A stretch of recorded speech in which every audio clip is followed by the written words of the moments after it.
Update number 1. Last night, I found out about my husband's secret apartment, and me and my friend went to it. I'm currently writing this on a ride upstate. Yesterday, I posted about an email I had gotten from my husband's email from an apartment complex talking about fixing the water. My husband, who is upstate visiting his mother until Saturday, has next to no cell service, so I haven't been able to talk to him about any of this other than saying that the email must have been a mix-up. My friend called and got his apartment number from the maintenance man. Both of us went over to the apartment and my friend knocked. A girl answered, but didn't answer the door, just the bell camera. My friend said that she was there looking for Adam. The girl said that Adam wasn't there, but wouldn't give her more information than that, which I get. My friend was just a total stranger at her door. When we left, I could see her looking out of the apartment window at us. Okay, so I'm assuming her husband's name is Adam. I not see that in the, whatever. Anyways, husband's name, Adam. I tried to call my husband 1,000 times yesterday and nothing went through. A few times the call did pick up. The service was so bad you could barely hear anything. So I'm heading upstate to confront him in person. I have a copy of the email as well as a photo of the apartment, as well as a recording of the girl saying that Adam wasn't there, which is confirmation to me that she knows him. If this is somehow a big misunderstanding, I'm going to have my husband explain it to me in person instead of waiting until he comes home. Oh my gosh, there's one more update.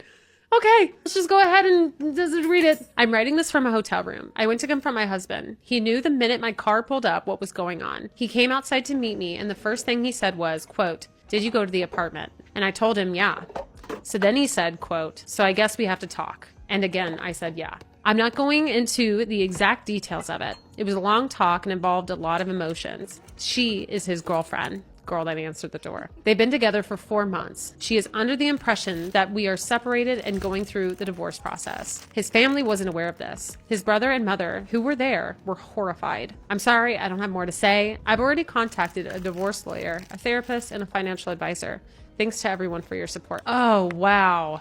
That was over a year ago? Oh, no. Imagine being with somebody and they're living a completely double life and you find out by complete accident. You know what? At least she found out and she's getting out of it. I hope that she is living her best life. What are your guys' thoughts?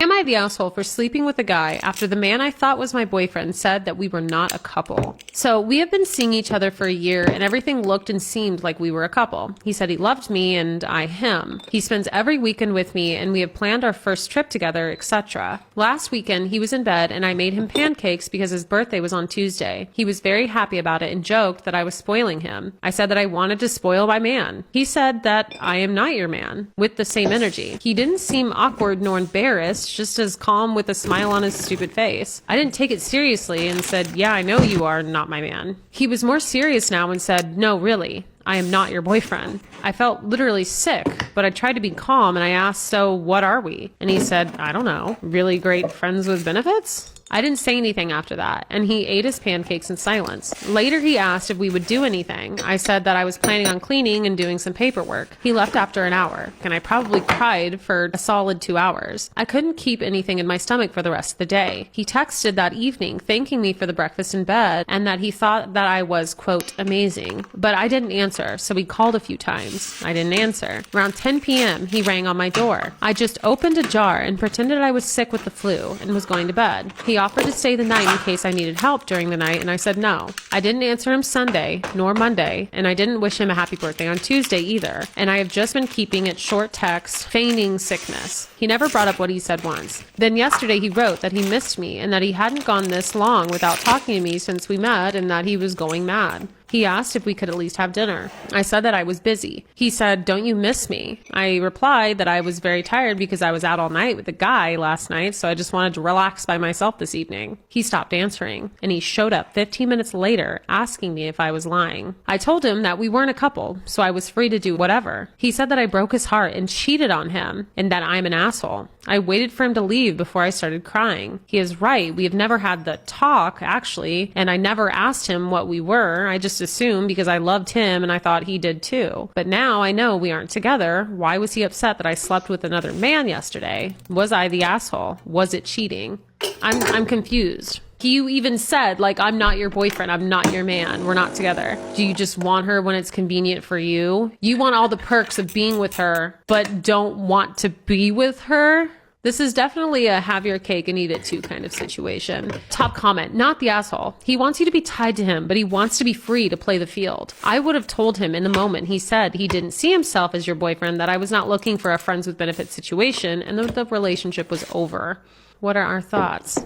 Am I the asshole if I refuse to pay the bride's share for a bachelorette party? I recently went on a friend's bachelorette party. She's not having a bridal party, so it was just a group of 5 girls. We went to New Orleans. When we got there, we found only 2 beds, which I guess her maid of honor counted as plenty. There were only love seats and no pull-out couches. Her maid of honor took one room with her best friend, leaving me, the bride, and another girl I've never met with the king bed. While I was in the bathroom, the bride and the other friend decided to stick me in the middle because I'm the most easygoing. I'm not, I just have a tendency to be a people pleaser. And didn't ask me, so that was awkward. The group itself was super cliquey, but that wasn't really a surprise since no one really knew each other and everyone was vying for the bride's attention. I kind of just hung back since it was only 2 nights. It was painful though. I had an earlier flight and on my way to the airport, the maid of honor Venmo requested an insane amount, like $750 to cover the bride's stuff. I guess we were all paying for her flight, stay, everything, despite me having already paid $500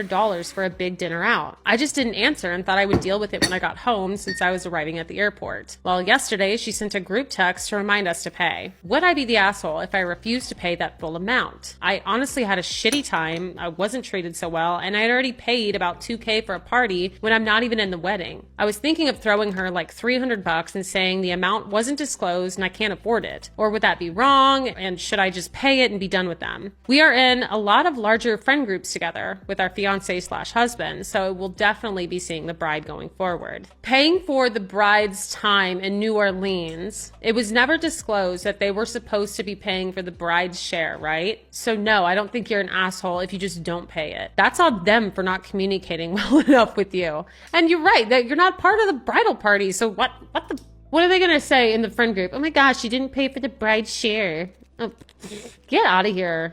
No, I'm gonna go ahead and say you're not the asshole, but what's everyone thinking? All right, so this was originally posted to True Off My Chest. 6 years ago, I switched my wife's cat with a more well-behaved lookalike. 6 years ago, I swapped my then girlfriend, now wife's cat with a more well-behaved lookalike. She had an all-black cat that was extremely aggressive. It scratched everyone, hissed at everyone, and didn't use its litter box half of the time. My wife insisted that she could get it to behave better. One week, she went out of town to visit her family, and I was supposed to go to her apartment and feed it. The first night I went over, it scratched the shit out of my arm. I joked to the cat that it's not special and I'll replace it if it scratches again. The joke stuck with me until I had thought about it enough that it wasn't a joke. The next morning, I went to the local animal shelter, found an identical cat who was already litter box trained and acclimated to people, but was a little skittish. Its old owner died of a heart attack and the animal shelter people said they think that's why it was skittish. But overall, it was a lot friendlier and better behaved, and the skittishness would help it resemble the original cat. So I adopted it. I took it to my wife's apartment, settled it in, then drove the original cat to an animal shelter a town over. I was paranoid my wife would find out if I took it to the local one. It's been 6 years since then. We got married 4 years ago. We still have the swapped cat. It answers to the original cat's name. My wife knows nothing. She loves this cat and brags about how much better behaved it is. Every time I see it, I feel like a total piece of shit. Edit for the people saying that the other cat was likely euthanized by the shelter. I just double checked and the shelter I dropped it off at was and still is a no-kill shelter. Sir, I'm just going to say this. If this ever happened to me, you would be out of my life so quick. That is so terrible. I can't even find words. That is so terrible. I hated that so much. Oh my gosh. What is everyone's thoughts? Because my blood is just boiling. Story time of my parents finding my diary. I'm 22 and I grew up with really strict parents. In the 9th grade, I had a diary where I would just write about my day, including my boy crushes. And then one day I couldn't find my diary. I figured I just misplaced it somewhere, it's fine, I'll find it. And then a few days later, my dad calls me out and he's literally standing there holding my diary. So he actually decided to read through it and he read an entry where I talked about how I walked by my boy crush and we said hi to each other. Let's just say he beat the shit out of me that day. He literally thought that because I said hi to my crush that I was sleeping with him. Anyways, they threatened to send me to boarding school. They grounded me for a month. Thank God they didn't actually send me away, but yeah, I got in trouble, was grounded for a month, continued going to school, but let's just say I no longer write in a diary anymore. Guys, this story hit so deep for me because literally when I was 8 years old, I had this Barbie laptop, which it wasn't an actual laptop, you could just play games on it, and one was write a love letter. So in my little Barbie laptop, I would write love letters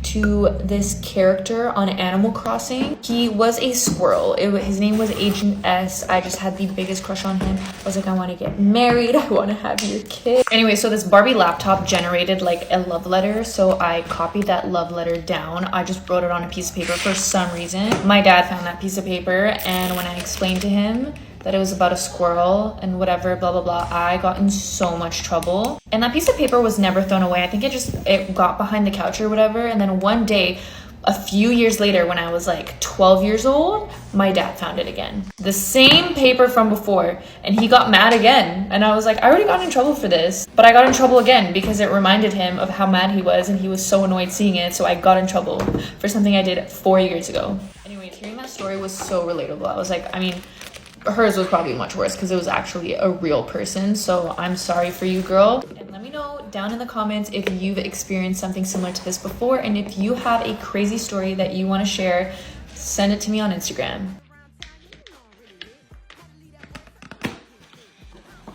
I got story time of how one of my really close high school friends ended up becoming my bully. Yes, guys, I had a high school bully, and this wasn't your typical, bullying scenario. Like, I was not completely defenseless, I attacked the person back too. But he was just horrible, and the things that he said were horrible, so let's get into it. I'm getting ready for work right now. I wouldn't willingly wear this, okay? Why do I keep bringing up high school? I had a really fun time in high school, but it was also very traumatizing at the same time. So I don't know exactly how we became close. We just shared a lot of the same classes, so naturally we just ended up talking a lot. We got along. He also said a lot of out-of-pocket shit, and I was a very patient person, I guess. Like, I didn't get offended easily by things, and sometimes he'd say things and I just be like, bro, like, you're just being stupid. So I think that's why we got along, because maybe he felt that I could understand his humor. And honestly, I think for me it was because the people I grew up around, like my brothers and cousins and stuff, they said a lot worse things. We also were doing well in school, and like we would work together on things sometimes. He was actually friends with me while I was dating my ex. I had 2 exes in high school. This man literally got me Timbits for my birthday, and my own boyfriend didn't get me anything. And I literally like went to his house and met his cat. We made like food together and stuff. Like, it was completely platonic, I promise. I remember one time my ex like wanted to go smoke with his friends or whatever and didn't want to like hang out with me, even though like we had originally planned to hang out together. So my guy best friend took me out to Dimitri's, which is like this crepe whatever place. But yeah, like we were like good friends. Like, he treated me really nicely, and then suddenly everything changed. So we were super close in grade 11, and then in grade 12 we kind of stopped being friends, and it all rooted from like this one scenario, I think. So basically one day we're in the library and my guy friend shows me a video of this guy on his hockey team, and I'm like, oh my god, he is so hot. Like, guys, I am geeking. I am crushing over this mysterious man, this 5-second video that I seen of this man. And I'm like, you have to set me up. And he's like, yes, I'm so down, whatever. So he sets me up. The guy, thinks I'm cute. He's on TikTok. Like, he's TikTok famous now, which is hilarious. Honestly, like, I thought he was cute, but I felt like our personalities didn't really match. My best guy friend, whatever, he starts to tell me, like, he starts jabbing at me throughout this like year. He makes comments about how my eyebrows are too thick, how I have like a really big nose, and I'm just like so ugly, and I'm like disgusting, whatever, like, ew, you're so ugly, like, shut up. And just, it would progressively get more aggressive each time, to the point where in our science class, we had assigned seats, and I had to move from sitting beside him because he would constantly make comments about my looks. Check out part 2 because it gets really juicy. So last week I got back from my brother's wedding, and now my whole family's annoyed at me because I called the wedding tacky. Story time. A few weeks ago my brother got married, and they were like, they're high school sweethearts. They literally met when they were 15. They're now both 30 years old. The wedding itself was like cute, and it was a good time. Everyone had a good night, but I don't know, in my personal opinion, I just thought it was a little bit tacky. And obviously I was never ever gonna say anything. I was just gonna kind of keep it to my own opinion. Had our family Sunday dinner like the week after after the wedding. And my brother was talking about how good the wedding was and how much he enjoyed it, and everyone was joining in. And obviously I was joining in the conversation, but not really, because I did think the wedding was just a bit crap. And then my brother was asking if I enjoyed the wedding, and to which I replied yes. And then my sister-in-law was like, oh, did you enjoy the decorations? Did you enjoy all the little memoirs we had? And at this point, I really didn't know what to reply. I kind of just did the awkward, I honestly didn't think anyone would like catch on to it, because I just ate straight afterwards. So I thought everyone would just think I'm hungry. God, these are so pigmented. They're the Studio London Flawless Blush Stick in the shade Berry. Me and my brother, a little bit of a backstory. We've always gotten on, but we've not been like super close. And we've always kind of argued and never really seen eye to eye. But as soon as I went, and carried on eating, he literally turned straight towards me and said, what's your effing problem? No lie, I was quite taken back. I really just weren't expecting it. And then he went on a tangent. He was like, you've been in an effing mood ever since the wedding. Which I was obviously like, whoa, like you've got issues. I am okay. Like the way he was speaking to me, basically. So I kind of said something I probably shouldn't have. So I just kind of said to him at the end of my sentence, I was just like, I think your wedding was nice, but I just think it was slightly tacky. Then he was like, what do you mean? Like, you're being so disrespectful. Said to him, like, it's just personal preference. Oh my God, he just kept on going on and on about it, to the fact he and my sister-in-law actually walked out of the family dinner. Leads me on to actually getting kicked out of my house. I'm currently 20 years old. Another issue I've kind of always had with my brother is that my parents have always favoured him. This situation proves it, because as soon as this happened, I got kicked out. My mum and dad said, I don't want you in our house. Basically that I've now ruined the family just off my one comment. I hate when that happens. And that is how I got kicked out of my family home, and why am I currently homeless. To tell y'all a story time of the weirdest fucking girl I've ever met in my entire life. This girl was the biggest hater of me for some reason. I don't know what I did to her. I don't know if I committed first degree murder on her entire bloodline, that this girl has always had this weird energy with me, or maybe she's just like a lifelong hater of everyone. And in that case, my apologies, friend. Get it together, please, for your own sake. Listen to this shit, okay? So in high school, she was always really weird with me. And then there was this one time, my best friends went to my middle school and they were talking to all like the teachers and whatever. And one of the teachers made a little comment to them, basically saying, Tahar seems like she's really friendly with all the boys.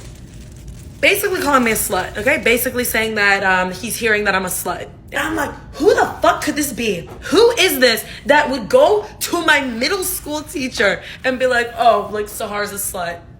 And I was in the washroom, all right? And I was talking to this one girl and I was like, oh, you know what's super weird? Someone like told Mr. Blank that I'm like a slut or something. Isn't that weird? And then she's like, oh, really? Like, who would do that? And then she like stormed out of the bathroom. And then it clicked for me. This bitch had been volunteering at the fucking school under this teacher in specific, who really had the nerve to be talking shit about me, trying to call me a slut or whatever, to my 6th grade teacher. And then flash forward to like last week, all right? And posting about, I'm like, oh my God, like I said I wasn't gonna travel for the rest of the, like for a little bit, and now I'm booking another trip because with what I do, guess what? Traveling is a thing, okay? Social media people, surprise, we travel. She has the nerve to respond to my story being like, that ecological footprint though. Sorry, I didn't fucking realize I was talking to Mother Nature herself. And I'm just so confused because I'm like, this girl, you work at a electronics shop. That ecological footprint, let's talk about that, because they're probably throwing out phones and shit left and right. I don't really know what these stores do, but regardless, I'm like, what are you doing that is so pro-economy that you feel so entitled to tell me about me and my ecological footprint, okay? I recycle more than anybody I know. I'm literally a hoarder because I'm scared of throwing things out because I don't like wasting things, okay? Beyond the point, I was poor my entire life. I only traveled one time up until I was like 21, so leave me alone. Let me do my thing. Hater back then, hater now. It just made no sense to me. I did unfollow her right after that because I was like, this is hater behavior. My brother was mean to her when we saw her in person. I felt bad for her. Turns out she deserved it. Am I the jerk for kicking my brother and his wife out of my home? Story time. My brother moved into my home January of 2023 with his wife. They were looking to get out of the craziness of Washington State, and I offered my home while they were looking for jobs, expecting it to be like 2 to 3 months tops. They only had to pay a difference of the utilities since they used such a crazy amount of utilities and resources. While living with my wife and I, it became apparent very quickly that they were inconsiderate people. Examples, they would leave used band-aids on the floor.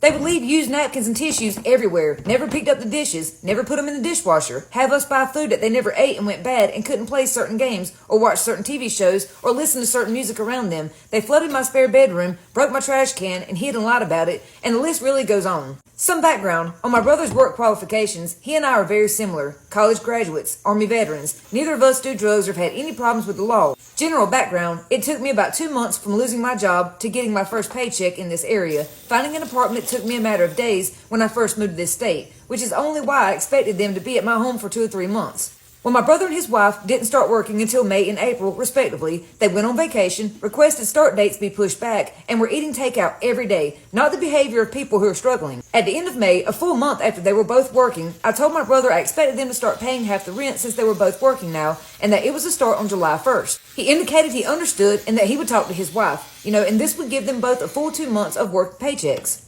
Well, since they started working, they have been looking for a place to stay. Apparently apartments are insufficient and they wanted to buy or rent a house, which only added time to finding a place to stay. They did manage to find a place and had the keys to move into the new place just before July 1st, though not all the utilities were set up like the internet and hot water. They made it clear they weren't going to start moving in for another 2 weeks once the internet was installed and would take their time completing the move, essentially saying they would be here for the month of July.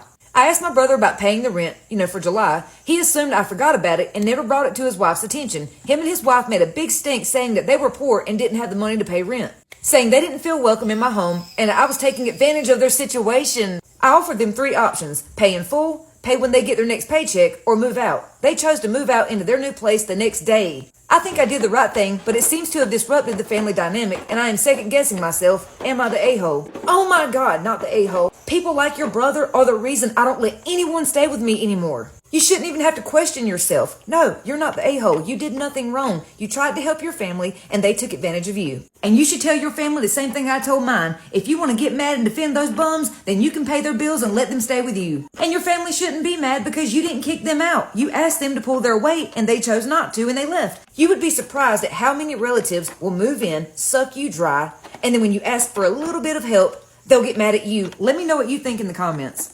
Am I the a-hole for calling my girlfriend gross and a failure after she sided with someone who cheated on my best friend? To make a long story short, my girlfriend, almost fiance, and I have been dating for 6 years. We have somewhat of a large friend group. Our closest friends were Jerry and Sandy, and Jerry has been my best friend since middle school. He married Sandy 3 years ago, and they had been dating for 6 years before that. They had such a picture-perfect relationship, or so it seemed. In reality, unknown to any of us, Sandy had an affair a couple of years into their relationship. And then last year, she ended up cheating again. Jerry found out and didn't tell anyone, but then a few weeks ago, he came out and told the whole friend group that he and Sandy are getting a divorce. Our whole friend group dropped Sandy, or so I thought. Turns out my girlfriend has remained friends with Sandy and has seemingly bonded stronger with her than she ever had before this whole mess. That honestly upset me. My girlfriend then got mad at me when I called her out on it. She said that Jerry should just get over it and that he likely caused her to cheat, and that's when I snapped. I told my girlfriend she was gross and disgusting for saying that after Jerry had treated her like a sister since day one. Then I told her I was disappointed in her as a person, and her mom, who died before we met, would also be disappointed in her. She has no values as a human, and it's no surprise she couldn't make it in medical school. This was last night, and I haven't heard from her at all. I told my parents about this, and they both said that I overreacted and that I should apologize. My mom even suggested that my relationship is probably over. Was I wrong? Yes, because you're making their problem your problem and expecting your girlfriend to drop Sandy just because you're friends with Jerry. You sound like you're in 3rd grade. Well, we don't like Sandy, so you can't like Sandy either. It's pretty obvious you're taking the anger you have for Sandy out on your own girlfriend. You don't know if Jerry cheated on her, beat her, verbally abused her. You don't even know that she actually cheated because you weren't there. You're only going by hearsay that you heard from your best friend. Just because he's a good friend doesn't mean he's a good husband. People are a lot different behind closed doors. Even if you were living with Jerry and sharing a bed with he and Sandy, you still wouldn't know all the details of their relationship.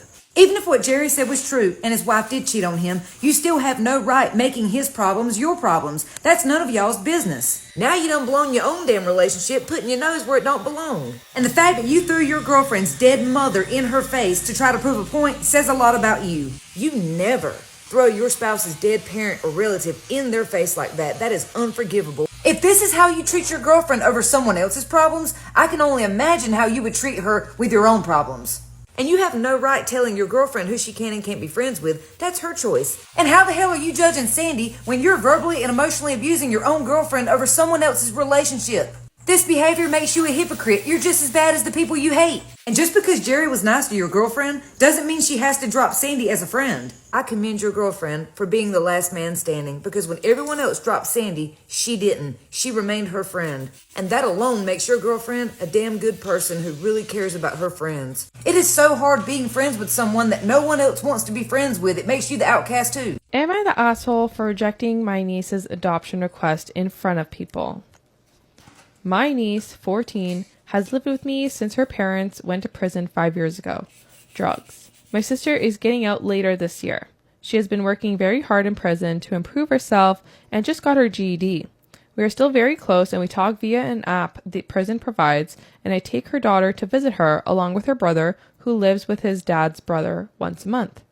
We were having a birthday dinner at my mother's for myself and my daughter, 16. Most of my family was there. For my present, my niece decided to give me adoption request papers, or whatever they are. I never ended up reading them. I was stunned and just shook my head. I was so shocked and confused. The plan was she was always supposed to go home. My mother was upset by this request as well as my other siblings, and my husband couldn't think of what to do either.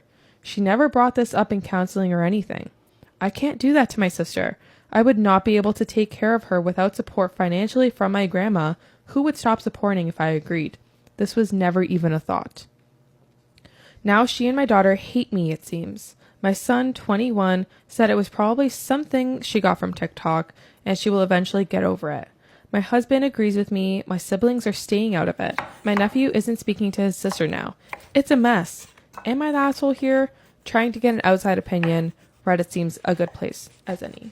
Man, that's tough. She was 9 and she's now 14, so 5 years that she's been living with her. That's almost all she knows. Am I the asshole for taking my grandchildren to Disney for the first time without their mother and refusing to apologize when confronted? My son made his account and asked me to post a story because he claims my normal meter is skewed and the internet is going to tell me I'm an asshole. I recently babysat my grandchildren, 5 and 4, for a period of 4 nights and 5 days so my son and his wife could attend a wedding in Mexico and spend a few days on vacation. They approached me since her mother would not be available, and I initially said I wasn't comfortable with that. It seemed like a long time to watch the kids, and she has point blank told me that the woman's family is more important than the man's, so I was irritated I was being asked and not her mother. I will admit that I did give in when my son became very emotional, but I felt like they were being manipulative. While I had the kids, I was invited for a birthday at Epcot and wanted to go.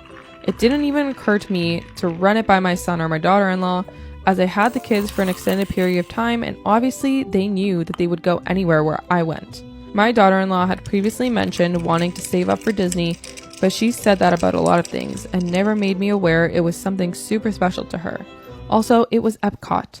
It's not like I took them to Magic Kingdom and they had some magical moment of seeing their favorite characters. When they returned and found out, my daughter-in-law was furious and burst into tears. She said I stole one of her kids first and called me entitled. To be honest, I didn't react well to being called entitled when she was the one who had previously demanded babysitting. My son asked me to apologize as she was distraught over missing their first Disney trip, but I declined and asked him to leave. My son reached out and said I should have asked for something that big, and his wife feels robbed. I know she is a huge Disney person, but it was Epcot, not quintessential Disney, and I don't feel I should have had to miss out on a birthday I wanted to attend. I told my son I am not apologizing for anything, and maybe they should think about how they made me feel when they didn't respect my initial no. My son feels like Reddit is going to show me the error of my ways. Yo, f*** the son. Son's an idiot. And the daughter-in-law. I'm on this dude's side. Me too. Yeah. Me too. Let's go. He should have took them to actual Disney. Yeah, I know. Like, what? Why are you gonna force him? He said no. Said Why he would didn't you want to, and then you're putting it on him? Why would you guilt trip him? Hey bitch, get ready with me while I tell you a story time on how I had to run for my life out of a festival in Central Park because someone was... Let me tell you bitches from the beginning, because let me tell you, we should have known the red flag from the beginning that the festival was literally free, bro. I'm trying this new lip oil, by the way. I'm really excited because my lips are dry. All right, so there was this app. I don't know if it's still a thing or not, but it used to be like a really big thing called Global Citizen, and they used to like host like festivals. You used to get like free stuff with the points that you earned on the app. So like the way you would earn points, I don't even know. It was like going through like protests, like reading them, signing them, like posting stuff on Twitter about like certain like things that are going around the world. I don't know. So I saw they were having a festival and it was like the weekend, Cardi B, blah, blah, blah. And you needed this many points. So I made a fake Twitter. I was tweeting like these tweets and everything. And you already know I was doing everything in my power to get these free tickets, like, and get all these points up. So that I got 2 free tickets to go to this festival. And then like all my friends did, my sister did, like it was a group of us.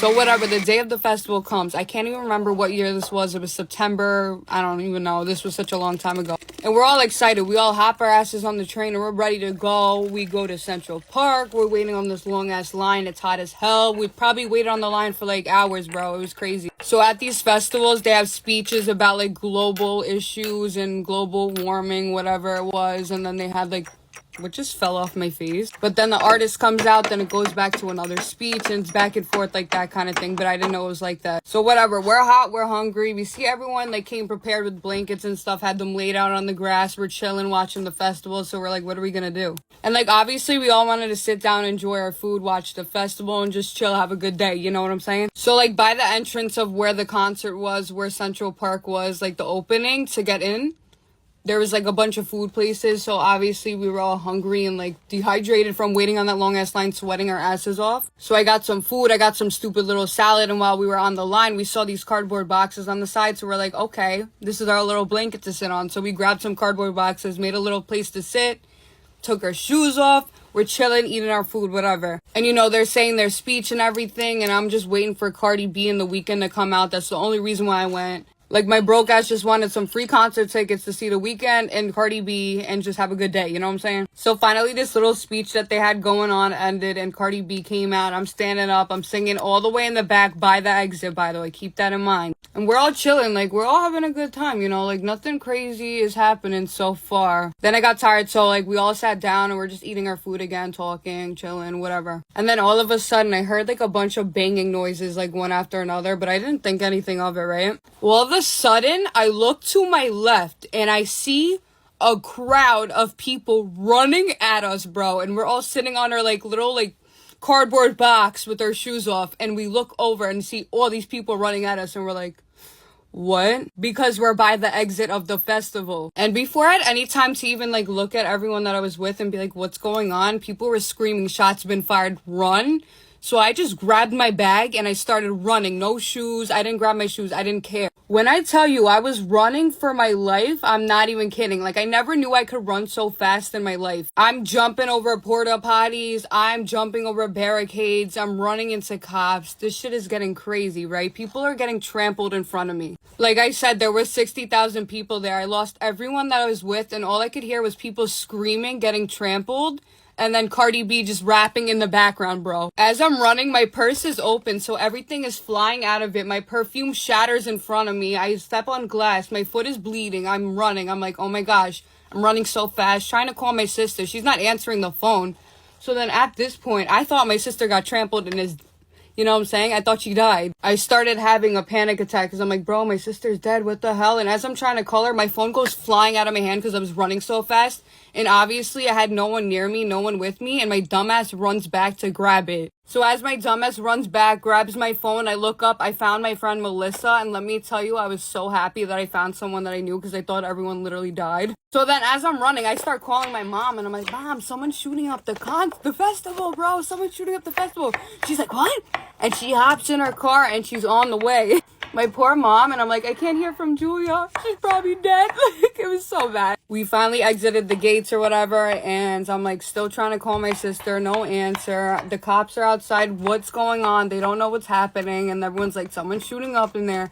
Everyone's running. The streets are flooded. It was crazy. The socks on my feet are ripped. I'm walking the streets trying to find my sister, my ex-boyfriend, my friend. I couldn't find anyone. So eventually we got tired and we went to the hotel and they gave us water bottles and stuff because they saw how many people were out on the street and they were so concerned because we had no shoes on. Nothing at all. Then eventually, off a cop's phone, my ex-boyfriend calls me and he's like, oh, I'm with this cop. I lost my phone running. Like, because we were all running for our life. What the hell did I just do? So I met up with him, eventually found my sister, and I was just so happy like no one died because I literally thought everyone was dying. Then eventually someone was there to pick us up. I can't remember if it was my mom or whoever it was, but I was shocked because this was like one of the craziest things that's ever happened because, bro, when you look to your left and see 60,000 people running at you, it's scary. And like when you think your family members are like dead and like your loved ones are dead and like all this crazy stuff, you think someone's shooting up a festival that you're at. Well, then I found out people went back to see The Weeknd, which was the main reason I went because I really loved The Weeknd. And I saw people were back at the concert for The Weeknd. So I was like, what? Because come to find out, no one was actually shooting up the festival. What really happened was barricades were falling on each other and everyone was paranoid and started running and scared everyone else. So everyone scared the shit out of us and had us run for our lives, and everyone got trampled and sent to the hospital because of a barricade falling. And then the next day I'm scrolling on Facebook and then I saw this thing. I saw a picture of millions of shoes that looked like millions of shoes. And like purses and phones and all these lost things that people left behind from the festival from running out. And then I saw the cute ass sneakers that I was wearing that day, and then the Doc Martens that were mine that my sister was wearing that I also lost on the pictures. So basically I got this shit scared out of me for no reason. Thought my whole family was... and lost 2 good pairs of shoes because of a fake. But yeah, bitch, that was my little story time because I have so many story times. Let me know if you want more of these because a lot of crazy shit has happened. Stay tuned for the Get Dressed With Me video. I will talk to you bitches later. Bye. Am I the asshole for not wanting to give a last goodbye to my sister? I, 28 male, left home at the age of 18 because my sister, female, 29, who was 19 at the time, accused me of hitting her in order to cover for her abusive boyfriend. Since she was the lovely baby, my dad, of course, believed in her and told me to leave the house or he will make sure I spend half of my life in jail. Oh. In that moment, I didn't want problems, and the shock of the moment made me want to leave as soon as possible.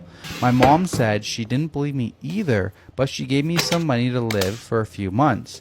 Time I took to get a job and rebuild my life. I know it wasn't easy. I planned to end my life and my sister's one as a revenge for 4, but finally I could find some peace in my life. I could finish a career in a public university. I could get a job. I am now married with a woman that had supported me in my darkest moments. Last week, my mom contacted my wife via Facebook, the most popular social media in my country, to talk to me. I believe that since she helped me, I now owe her a favor, so I decided to talk to her. She told me that my sister is dying. She got cancer and is in a terminal phase. That there was nothing more to do now, and all she wants is to apologize and to make things right before she passes away.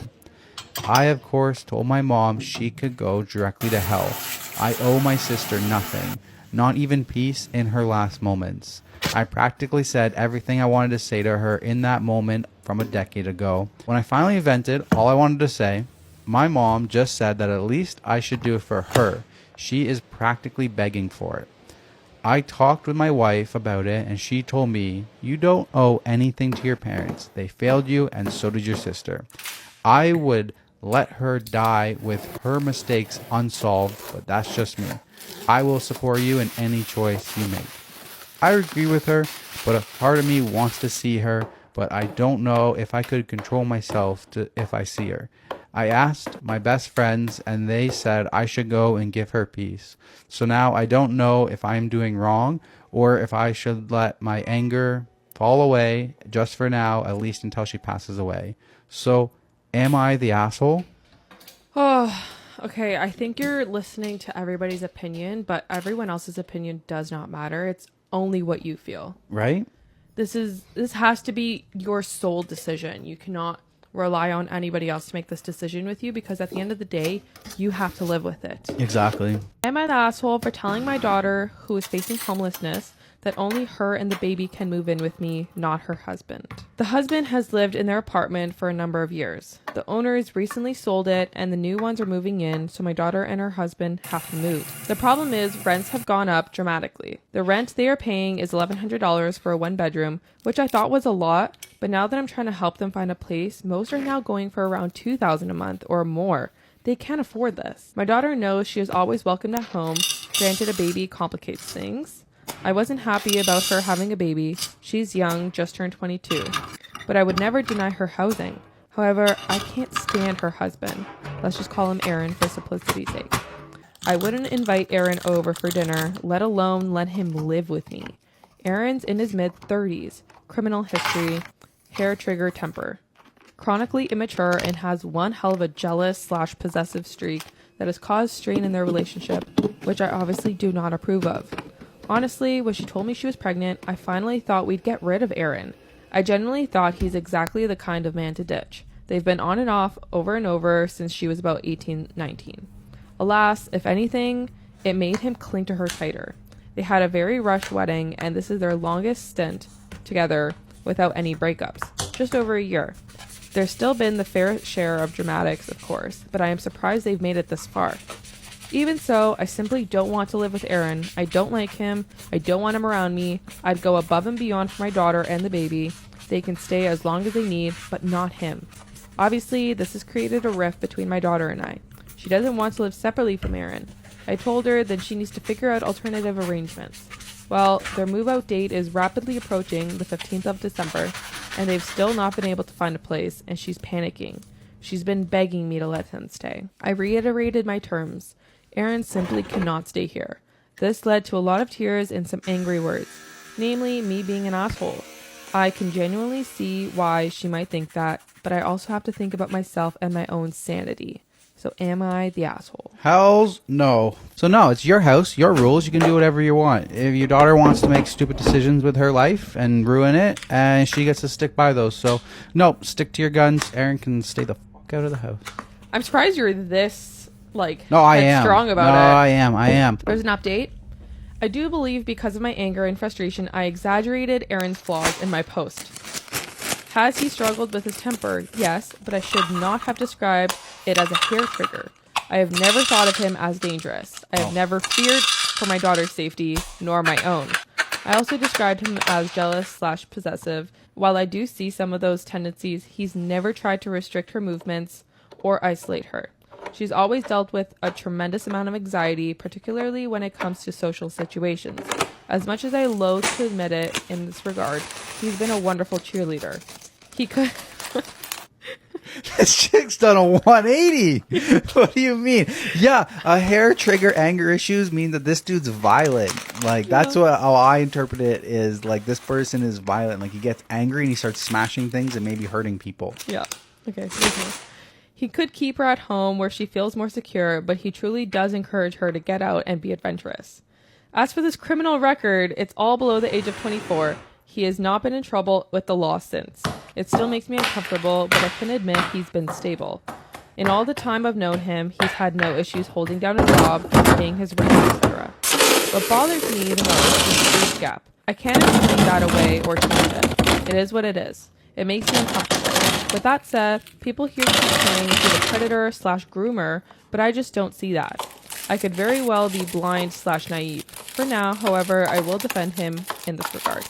Anyway, if posting here has shown me anything, it's that Aaron's not nearly as bad as I have built him to be up in my mind. So many people here are imagining a monster. He's just a guy. He means well. He's trying. He's still irritating, opinionated, immature, and talks too much. But he does try his damnedest to take care of my daughter. He is capable and a presence father and loves being one. They are married. He is family. Lots of people have stated they are a unit. They come together or not at all. I've started to agree. It's for that reason I've decided to allow them all to stay with me while I'm figuring things out. This is the biggest 180 update that I've ever had. She painted this dude to be toxic, a criminal who's been in jail, abusive, all hair trigger, temper, and all of this stuff. And she's like, you know what? He's really not that bad. The biggest thing I just don't like is the 10-year age gap. I cannot script this shit. No. It was a pretty typical day in my beauty salon when a loyal client of mine, let's call her Tess, Turned up teary. Sorry, I'm reading ahead. No, and deeply distressed. Oh, Tess. She was very open and explained to me that she'd had the worst month. She was going through a breakup while simultaneously mourning the loss of a relative. I had met Tess before, so I knew the backstory of her relationship breakdown. She'd been exploring polyamory with a married couple, James and Lisa, and had found herself falling in love with James. There were also other clients in the busy salon at the time, and I didn't want to seem unkind, so I was willing to take her word that she would be okay. Moments later, she began to live stream her relative's funeral from her iPhone during her nail appointment. Oh my God. All keys I know, but what was I supposed to do? I could see heads starting to turn to confirm if this was truly playing out. A little while later, another client arrived, and it happened to be Lisa, James's wife, and Tess's now, well, I guess, ex. Oh my God. This shit does not happen. Sometimes people message us and say, you made this up. People Guys, do. This is fucking real. This is real. But I get it because this doesn't sound real. Because you cannot script this shit. No. It was a crazy coincidence. Yeah. Okay, literally picture this. They start walking in. The funeral is still live streaming in the background. You're joking. You gotta be joking, Ruby. She's not. Jesus. Nah, not a joke. The timing couldn't have been worse. Yeah, you're telling me. You are telling me, babes. I had no idea what to do. I knew how messy the breakup had been for Tess, and she was not in the right headspace to face Lisa today of all days. Once Lisa recognised it was Tess, she approached her and offered her condolences. Tess did not appreciate this gesture in the slightest. She began yelling at Lisa, screaming at her to get the fuck away. Now the rest of the clients in the salon were looking shocked and horrified. At the time, I felt it wasn't my place or time to intervene, and that I had to remain impartial and professional. Thankfully, a colleague assisted me getting them as far away from each other as possible. Lisa decided to leave my salon, and I quickly tried to calm down Tess and finish off her nails in total shock. Do I need to confront Tess about her behaviour in my salon? Or does she need to be barred altogether? So let me take you back a few years. I had some friends of friends named Tim and Maddie, who I'd met through uni and was amicable with, but we weren't exactly close. Tim and Maddie had been boyfriend and girlfriend for a few years at this point. As I said, we weren't close, but Tim and I always had this when we see each other, we bicker as a joke energy. It was a bit between us, but truthfully, I always found him quite annoying, so it was a bit that was founded in fact. Then one night, Tim started messaging me on Facebook Messenger, and very quickly things got sexual. We realised we had a ton of sexual chemistry and spoke every day in secret. We told each other things we've never told another soul, and Tim would always tell me that in another universe, he would have been with me, not Maddie.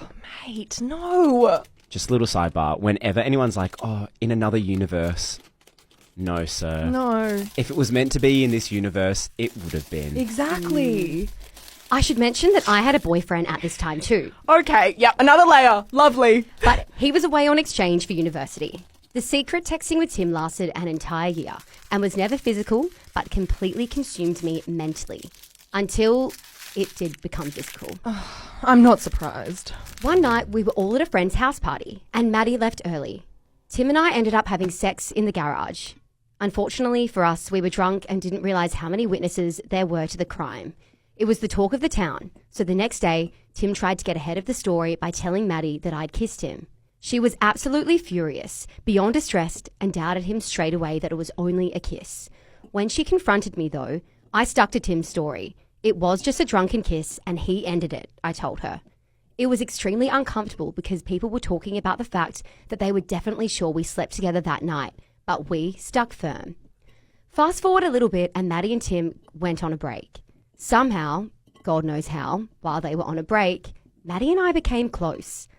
I know that is weird and people will wonder how, but it just happened. She joined my close friendship group and we just hit it off, despite the awkward history between us. Then Maddie and Tim got back together, and Tim started sexting me again. Oh, God, I just want to shake everyone. Suddenly, we were all right back where we started. Only this time around, Maddie and I were basically best friends. For the record, I have grown up a lot as a person since this time in my life.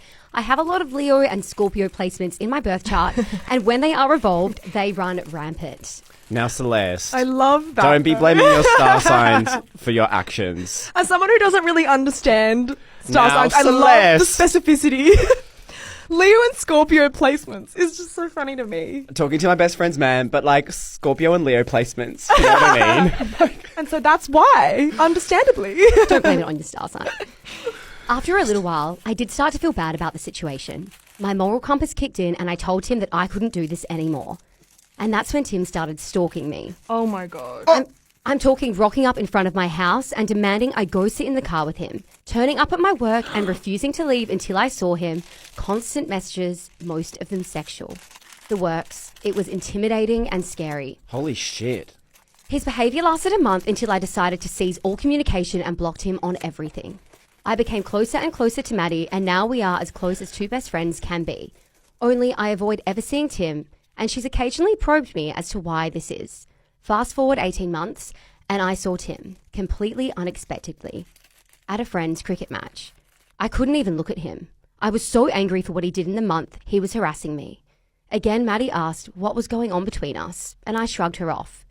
To this day, Maddie does not know the extent of anything that happened beyond that one-night stand the night we kissed. We are still best friends, and they are still happily together. Well, on the surface. I am convinced Tim cheats every chance he gets, just with other women now. This has sat with me for years, and I feel it's too late to bring it up now. I behaved so poorly and was so sucked in by the forbidden fruit thing. I don't even know what to ask of you guys, but I have needed to tell someone this story because it's been living in my soul for years now, without anyone else knowing apart from Tim. Am I a bad person? Celeste. Am I the a-hole for making up weird stuff about my ex-boyfriend who I never had schmegs with after he told everyone we did? I, 18 female, was dating Carl, 18, until last Christmas. I bought him a nice thoughtful gift and he got me nothing. We've been dating for 6 months and he said he didn't think we were at a gift stage. Whatever, I was single for New Year's Eve. I recently found out he was telling everyone that we had schmegs, but we didn't. Now my friends are bugging me about it since I still claim to be a virgin. Rather than fight the rumors, I've been adding to them. He likes being pegged. He likes being snowballed. He makes a weird noise and cries when he gets off. He can only get hard if I'm wearing men's underwear. Now he's mad that I'm lying about him. He tried telling everyone that I'm lying, but I have seen him naked and can tell the truth about his body. For example, he has a big birthmark on his hip area, but you can't see it if he has a bathing suit on. I know I'm being petty, and I was planning on sleeping with him on New Year's Eve. I'm conflicted, but I think he deserves it. Not the a-hole, and you go, girl. I wish I'd had your courage when I was being slandered with that shit at 15. Frankly, I'd find a way to get it in the local paper now. I love this new generation and how they don't put up with it as much as mine. Mine was conditioned to accept it in the 90s. When this happened to me back then, I just accepted the name-calling and rumors, while he was fine because the double standard. Kids today, though, phew, we raised some bold girls, and I love it. You can tell a lot of people have been through this because that post got over 35,000 likes. Am I wrong for telling my kids why I don't buy stuff for their half-sister? The mother of my 2 children, 10 male and 9 female, cheated on me during our marriage and became pregnant with another man's child. I learned this when I caught her with the man in question. After quizzing her, she admitted that there was a strong chance he was the father of her baby that she was pregnant with. Well, goddamn. I ended our marriage right there and took a DNA test when her youngest was born, and she was not mine. So in the divorce, custody and support was only factored in for the 2 kids. I paid some child support because I made more than her, but we had 50-50 custody time with the kids, and I remained an involved dad. My ex lived with her youngest child's father in October of last year when he took off without a word and dipped from their lives. She has been in pursuit of child support ever since, but he cannot be found, and he quit his last known job he had, so she has been unsuccessful so far. This has led to her struggling, and I buy more for the kids we share so they don't suffer because of the failed relationship with the affair of her partner. Last month, my ex told me she was struggling to keep up with expenses for her youngest child, and she asked me if I would maybe buy some stuff that included her too. I said no, that I was responsible for my kids, and I would not become financially responsible in any way for the child that she made while cheating on me. She begged and told me that they would have different lives if I don't help, at least for now, and I told her that that was not my problem, and maybe she'll think about that in the future before she starts an ongoing affair. She told our kids about asking me and encouraged them to ask me for them. The kids were confused because they have always known that their half-sister is not my child, but they started to doubt it because of how their mom talked, saying that good men take care of all their children, and loving a child who is part of your family shouldn't be that hard. The kids approached me and asked me about it and told me that their mom wanted them to ask me for stuff for their half-sister. So I explained to them that she is not my child or part of my family, but she is still part of theirs. They asked why, since my oldest still has some memories of his mom and I being together while she was pregnant. I said that their mom got pregnant with their half-sister while we were together, but DNA proved that she was not mine, and I did not raise her for that reason. I told them I'm still their dad and nothing has changed, but I was never really their half-sister's dad and don't want to buy her stuff like I do for them. They understood, and when they went back to their moms, she called and cussed me out for telling the kids more details than she wanted them to know. I said they had always been aware that they had a different dad to her other child, and that needed to remain clear because I was not claiming her now, and that the father has abandoned her. She called me a cruel dick. Am I the jerk? Not the jerk, you're completely right. This child is not your responsibility. I would have said, bitch, you crazy if you think I'm paying his child support too. She said good men take care of all their kids. That's not your kid, and good women don't cheat on their husbands. She sounds like a very entitled person who thinks everyone owes her something. Hell, she even lived with him for a short time, so she knows her kids are gonna know. And I feel so bad for that little girl because it's not her fault. She was a product of their affair. And if she didn't want her kids to know about this, she shouldn't have pushed them into asking you about it. I hate when people drag their kids into adult situations that they can't comprehend. They're children. They shouldn't have to worry about none of this. Anyways, I want to hear your thoughts in the comments. My boyfriend's horrific personal hygiene ruined our relationship. Story time. Too long to read. I have allowed my boyfriend's bad hygiene to go mostly unnoticed for 2 years, from staining the bed with poop, decaying teeth, never brushing, and the worst part is he's reluctant to change.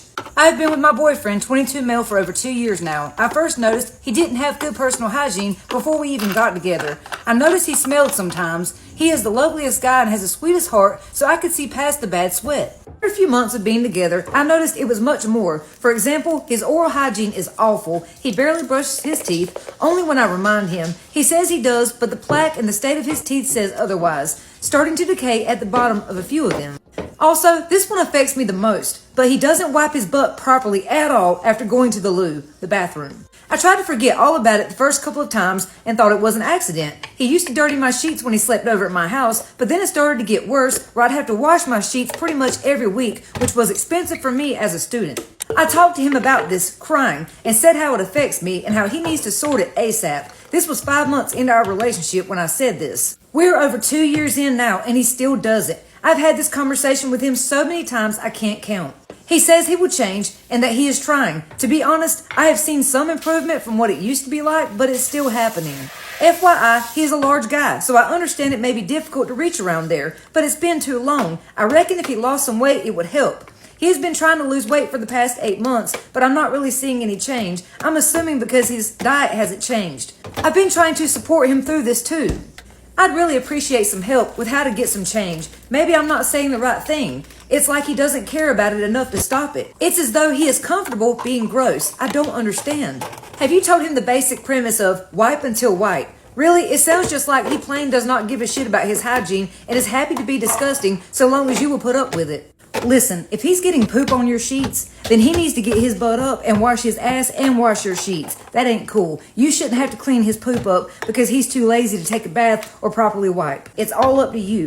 How much are you willing to put up with? What are you willing to deal with? He's only going to do this for however long you allow it, so it's up to you to stop it. And sadly, that may require a breakup. No matter how much you love him, maybe he's just not willing to change. Am I wrong for not paying for a woman's lunch? I was having lunch by myself at a restaurant, and a woman sitting next to me was also eating by herself. At the end of her meal, she tells me that she took the wrong purse from her office and can only use Apple Pay. However, the establishment does not accept Apple Pay. She asked if she could send me money via Quick Pay, Zelle, or Venmo so I could pay for her meal with my credit card. After thinking about it for a second, I had a gut feeling to do the awkward, uncomfortable thing and say no. So I told her, I'm sorry, but I can't help you with that. She starts to show me her work badge stating I work and shows her Apple Pay Amex on her phone to show me that she's not scamming. However, I said again, I'm sorry, but I can't help you. She seemed really bothered that I wasn't willing to help her in this situation. I ended up leaving soon after this and before she left. I feel terrible for not being able to help someone, but this just seemed off to me. Am I the a-hole? This is one of society's biggest problems. We have been conditioned to say yes to everything. Most of us are not confrontational people and we will do anything to avoid an awkward situation. So typically we'll say yes just to get it over with. And it gets us in a lot of bad situations. But in my older age, I have learned how to finally say no, and I am no longer a pushover. Not only have I saved money, but I've also kept myself out of very dangerous situations by saying no. Now, we not only need to learn how to say no, but some people need to learn how to accept the word no. Because some people will just keep pushing you until you finally say yes. Don't ever feel bad for saying no. Would I be the jerk if I hooked up with my friend's dad? Kind of a weird situation I'm in, but I'm 19 female and have been friends with a girl named Jessica, 21 female, for about a year. We're not super close, but close enough to be considered friends. Anyway, I randomly saw her dad, 42 male, on Tinder, and I jokingly swiped right to see if he liked my profile. Surprisingly, we insta-matched. I laughed and just left the match pending and then went to work. During my break, I got a notification of him messaging me. He said, "Hey, beautiful." I thought maybe he didn't recognize me because we only met once. So I asked him, "You know who I am, right?" And he said, "Yes, of course. Do you care?" Again, I didn't really know how to respond. The thing with Jessica is she's a legit 10, one of the hottest girls I know, and it's because her parents are both attractive. There's an inside joke between the friend group that her dad is a DILF, so I kind of wanted to entertain this and see where it goes. Me and her dad talked a bit more, and he asked what I'm looking for. I told him nothing serious. I don't really even use Tinder. That's when he asked to take me out for drinks tonight and hang out. Now I'm in a weird predicament because I entertained this for far too long. Jessica will probably be mad with me just for talking with him, but I only did it because it was funny, and I jokingly swiped on him. At the same time, I have nothing to do tonight, and I haven't had schmegs in months. I know it's probably a bitch move to have schmegs with her dad, but you have to realize he looks young and is really attractive for a dad. No offense, but you are way too immature for a situation like this. I can tell you're immature just by reading your post. Listen, just because legally you're an adult doesn't mean you're an adult. It don't mean that mentally, physically, and emotionally you're ready for adult situations because, honey, you are not. The fact that you think this is funny and only swiped on him as a joke tells me that you're not ready for the consequences or the drama that will come with these actions. Consequences like a human baby, STDs, a broken friendship, a lot of pain and anger. You're not ready. And let me tell you from experience, everyone in this situation will get hurt and there's no way around it. If y'all hook up, one of a few things is going to happen here. One, he's going to fall in love and want something serious and you're not ready for it, obviously. Two, he's not going to fall in love. He's going to use you for smegs and use you for your body and you're not ready for that either. Or three, y'all hook up, Jessica finds out, and then she gets mad at both of you, and that destroys your friendship and destroys her relationship with her father, so either way, someone gets hurt. And any 42-year-old man that's flirting with his daughter's friend on an app like Tinder is not respecting his daughter or her friendships, just saying. And y'all, please don't take my words the wrong way. I'm not trying to be rude, but if you think doing stuff like this is funny, you're not ready for a relationship and you're not being a good friend. But I want to hear your thoughts in the comments. Do you think it would be okay for her to hook up with her friend's dad? Let me know.